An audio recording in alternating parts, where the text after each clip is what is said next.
You've been told to face your reality, to deal with the facts. But what if that is the very reason you are stuck? What if the most powerful, most radical, and most creative act you could ever perform is to simply ignore it, to turn your back on the evidence of your senses, and to live entirely in a reality that, for now, only you can see? This is the great, liberating secret.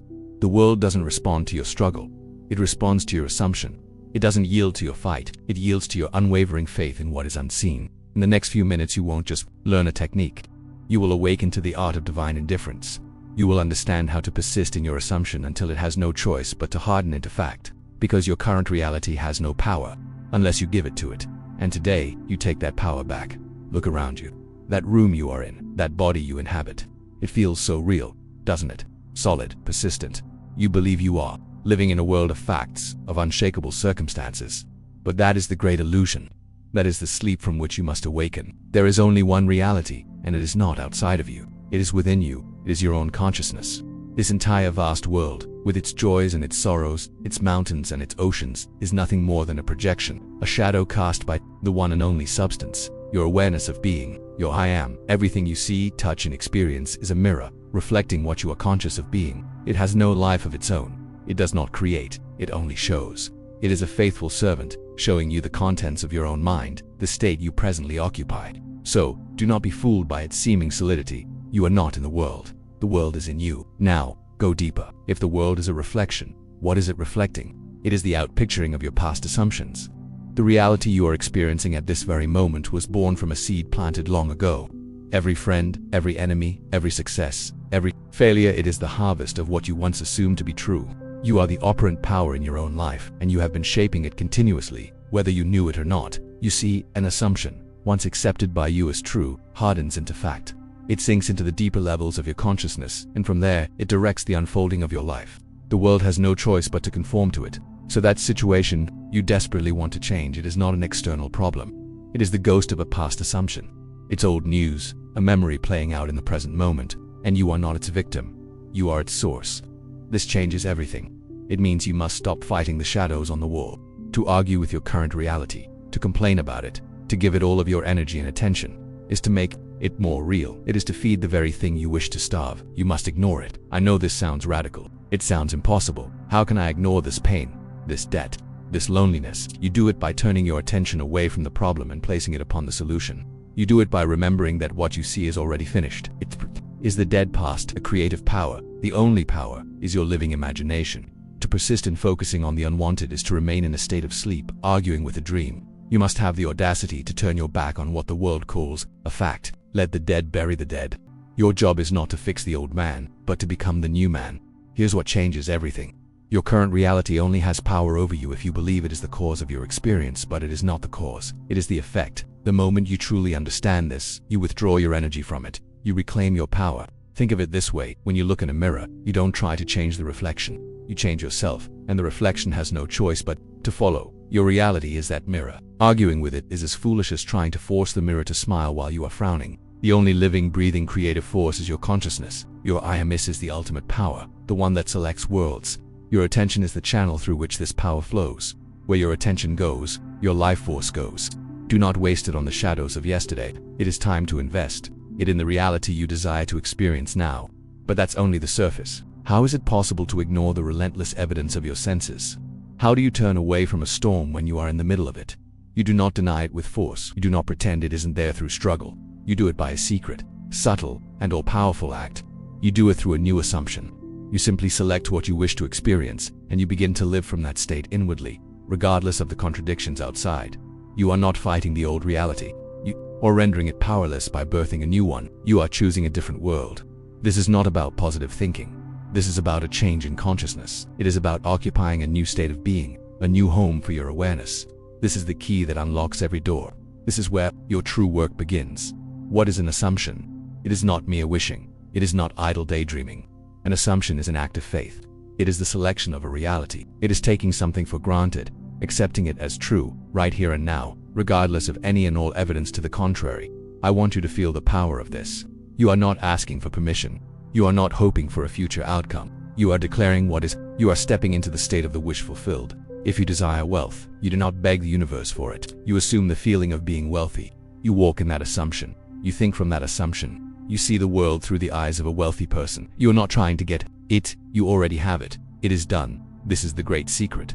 The world you see is a reflection of your assumptions, so you must dare to assume the very best for yourself. You must live from it as if it were already a solid fact. But that's only the surface. There is a profound difference between a conscious assumption and an unconscious one. For most of your life, you have been assuming unconsciously. You have been walking in states of lack, of fear, of limitation, without even realizing it. These unconscious assumptions are the source of all your unwanted experiences. You assumed you were not good enough, and the world showed you proof. You assumed things were difficult, and obstacles appeared. The law of consciousness does not judge, it simply obeys. It takes your deepest convictions, your most ingrained assumptions, and it projects them onto the screen of space. It doesn't care if they are good or bad for you. It only cares what you are conscious of being. This is why you must become a conscious creator. You must choose your assumptions with intention. You must stop being a victim of your own mind and become its master. What are you assuming right now? Here's what changes everything. The moment you make a conscious assumption, you have set a new cause in motion. You have planted a new seed in the fertile ground of your consciousness. Now, you must persist. This is where most people fail. They make an assumption for a moment, for an hour, for a day, and then they look at their current reality and lose faith. They let the dead past dictate their present feeling. But you must be different. You must be like a faithful farmer who plants a seed and knows it will grow, even when there is no evidence of it above the ground. You must return to your assumption, again and again. You must live in the feeling of the wish fulfilled, even when the world shouts no at you. This persistence, this unwavering loyalty to your unseen reality, is the key that unlocks the kingdom. It is the fire that burns away all doubt. Now go deeper. How do you persist? You do it by saturating your mind with the feeling of your assumption. You don't just think of your desire, you think from it. There is a world of difference. To think of something is to see it as separate from you in the future. To think from it is to embody it, to feel it as your present reality. Before you sleep, as you are in that drowsy, receptive state, feel yourself into the reality of your wish fulfilled. Feel the joy, the relief, the gratitude. Let that feeling be the last thing on your mind as you drift off. What you feel you are, and what you feel in that state, you take with you, into the deeper mind, where it becomes a blueprint for your future. This is not a mental exercise, it is a spiritual union. You are becoming one with your desire, and so, the assumption becomes your new home. It's the house you live in, mentally, and emotionally you no longer visit it. You dwell in it. The old reality, the one you wished to change, begins to feel unreal. It becomes a distant memory. The new reality, the one you have assumed, feels natural, normal. This is the sign that your work is done. You are no longer trying to make it happen. You are living in the calm, confident knowing that it is already so. This is the operant power at its most potent. You are not changing things on the outside. You are changing your consciousness, your I am. And when you change your consciousness, the world has no choice but to change with you. It must. It is the law. You must understand. This law is not something you activate and deactivate. It is always in operation. It is as constant as your heartbeat, as ceaseless as your own awareness. The law of consciousness never sleeps. It is forever projecting and objectifying what you are conscious of being. You cannot escape it. You cannot cheat it. There is no moment in your life where you are not creating. Every waking second, and even in your sleep, you are assuming a state, and the world is dutifully reflecting that state back to you. This should not be a cause for fear, but for awakening. It means the power is always with you. It means that at any moment, you can choose a new state, and the law will faithfully begin to build the bridge of incidents that leads to its fulfillment. You are not at the mercy of the world. You are at the mercy of your state. For most, this immense power operates in darkness. They create their lives by default, not by design. Their reality is simply the result of their unconscious assumptions, their moods, their reactions to the world. They feel poor, so they experience lack. They feel unloved, so they experience rejection. They are asleep, dreaming they are victims of circumstance, when in reality, they are the sole cause of their own dream. But you are awakening. You are being called to become a conscious creator, to no longer be a slave to your moods, but to be the master who chooses their state deliberately. You have been given the key to the kingdom. Will you continue to let your assumptions be chosen for you by the outside world? Or will you have the audacity to choose them for yourself, from within? The law is impartial. It will create a palace or a prison with equal ease, depending only on the blueprint you give it. This is why persistence is not just important, it is everything. When you assume a new state, you are going against the momentum of your old reality. The world, which is the perfect mirror of your old assumptions, will continue to reflect them. For a time, it will test you. It will present you with every reason to abandon your new state and return to the old, familiar misery. This is the crucial moment. This is where you prove your faith. To persist means to return to your assumption, again and again, in the face of all contradiction. It is a calm, unwavering loyalty to the unseen. Every time a doubt arises, you return to the feeling of the wish fulfilled. Every time fear knocks on your door, you answer from the state of your desire already being a fact. This is not a battle. It is a quiet, confident occupation of a new inner territory. Now go deeper. Why does this persistence work? Because you are impressing your subconscious mind, the womb of creation. The subconscious does not argue, it only accepts what it feels to be true. Your conscious, rational mind may doubt, but the subconscious only knows feeling. By persisting in the feeling of your wish fulfilled, you are convincing the deepest part of yourself that this new state is your true reality. You are saturating your entire being with this new consciousness. You persist until the new state feels natural. You persist until the old state feels foreign. You persist until you reach a point of inner stillness, a Sabbath, where you no longer feel the need to keep assuming, because you just know. You know it is done. This inner conviction is the signal that the seed has been accepted. The creation is finished. And so, you see, the law is perfect. It is always working, always creating based on your assumptions. But to command it you must persist through the darkness, through the inevitable time lag, through the tests of your own senses. You must hold fast to your new inner world until it fully materializes in the outer. But what is the fuel for this persistence? What is the language that convinces the subconscious? It is not mere words, it is not forced mental effort. It is something far more primal, more powerful. It is the very language of God, the language of your own consciousness. Here's what changes everything. The secret to impressing the law lies not in what you think, but in what you feel. Here is the fourth block, based on the topic, the role of feeling and assumption. And so we arrive at the very heart of the mystery. Feeling is the secret. You can repeat words and affirmations until you lose your voice, but if they are not clothed in feeling, they are powerless. A thought is a blueprint, but feeling is the energy that builds the temple. Think of it. What is I am? It is not a thought, it is a feeling, it is the awareness of being. When you say, I am wealthy, it is not the words that create, it is the feeling of wealth, the inner conviction, the sense of security and abundance that is the creative power. A thought of your desire without the feeling of its reality is a cold, dead thing. But a thought that is saturated with the feeling of the wish fulfilled, that is an irresistible force. That is the prayer that is always answered. Your feelings are the brushstrokes that paint the masterpiece of your life. Now go deeper. Feeling is the one true language of your consciousness. Your subconscious mind, the womb of creation, does not understand English or any other verbal language. It understands the universal pre-verbal language of feeling. You can try to fool yourself with words, but you cannot fool yourself with feeling. Your feeling state is the absolute truth of who you are in any given moment. This is why so many fail. They try to convince their mind with logic while their heart is screaming of lack, and the law of consciousness, being impersonal, responds only to the heart's cry. Your feeling is your true prayer. If you walk around feeling anxious and worried, you are praying for more things to be anxious and worried about. If you walk around in the feeling of gratitude and fulfillment, you are praying for more things to be grateful for. The world is nothing more than your feeling, objectified. So, how do you awaken a feeling that the outer world denies? You do it through your divine instrument, your imagination. Stop asking how it will happen. Instead, ask yourself this one simple, powerful question. What would the feeling be like if my wish were already fulfilled? Don't visualize the process of getting it. Go to the end. Imagine a simple scene that implies it is already a fact. Perhaps you are telling a trusted friend the good news. Perhaps you are simply looking at your life and feeling a profound sense of relief and joy. What is that feeling? Is it gratitude? Is it freedom? Is it security? Capture that specific feeling. That is your treasure. That is the pearl of great price. You must find that feeling within yourself, for it is the seed of your new reality. Here's what changes everything. Once you have captured that feeling, you must persist in it. This is the great work. It is easy to feel abundant for 5 minutes in a quiet room, but can you carry that feeling with you into a world that reflects your old state of lack? This is the discipline of the conscious creator. You must wear the feeling of your wish fulfilled as if it were your favorite coat. You must think from it, act from it, see the world through it. When doubt whispers, you answer it with the feeling of certainty.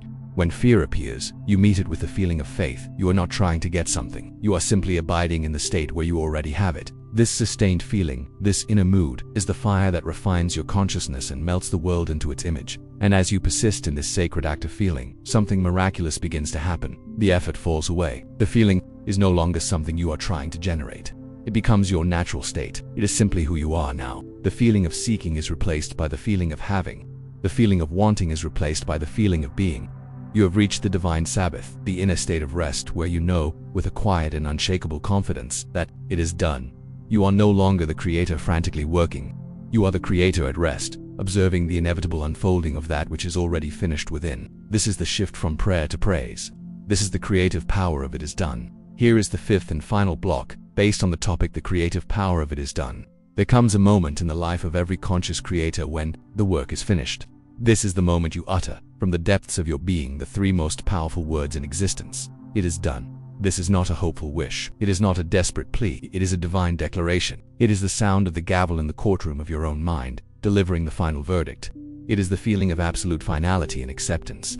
When you truly feel it is done, you have moved from the realm of hope to the realm of faith. You have impressed your subconscious mind so completely that the desire is no longer a desire. It is a fact. It is a finished, living reality within you, waiting only for the appointed hour to appear in your world. This is the ultimate act of faith, to declare the unseen as seen, the future as now. This declaration signals the most important shift in consciousness you can experience, the shift from seeking to having. As long as you are seeking something, you are in a state of lack. You are implicitly admitting that you do not have it. This state of seeking, of longing, of wanting, it perpetuates the very absence you wish to overcome. But the moment you can truly feel it is done, you have crossed the bridge. You are no longer the hungry one looking for food. You are the one who has eaten and is satisfied. You are no longer the lonely one searching for love. You are the one who is beloved. You have ceased all mental struggle. You have dropped the seed into the ground, and you are no longer digging for it. You are resting in the calm, quiet assurance that it has taken root, and its manifestation is now inevitable. From this point on, your work is simply to live from the end. You live as though it were already true. How do you do that? You stop looking for signs. You stop wondering how or when. To look for signs is to admit you are still waiting. To wonder is to entertain doubt. Instead, you walk in the quiet confidence of the one who already possesses their desire. Your inner conversations change, your moods change, your reactions to the world change. You begin to think from the state of your wish fulfilled. You walk with the posture of the person you have decided to be. This is not acting or pretending in a forceful way. It is the natural, effortless expression of your new inner state. You are simply being who you now are. The world will then begin to rearrange itself around this new core of being that you have established within. This state of inner rest is the true Sabbath. The Bible speaks of God creating the world in 6 days and resting on the seventh. This is not a story about ancient history. It is a blueprint for your own consciousness. The 6 days are the psychological work you do, choosing your assumption, persisting in it, clothing it in feeling. The seventh day, the Sabbath, is the state of it is done. It is a point of stillness, of no effort. You have done all you can do, and you have done it perfectly. Any further mental work, any anxiety, any checking, would be to profane the Sabbath. It would be an act of doubt, a statement that you do not truly believe the work is finished. To enter the Sabbath is to have such absolute faith in the creative law of your own consciousness that you can completely let go, knowing that which you have assumed must come to pass. And so, the journey is complete. You have awakened to the truth that your consciousness is the only reality. You have learned to ignore the shadows of the world and to assume the state of your desire fulfilled. You have discovered that feeling is the secret language that gives life to your assumptions.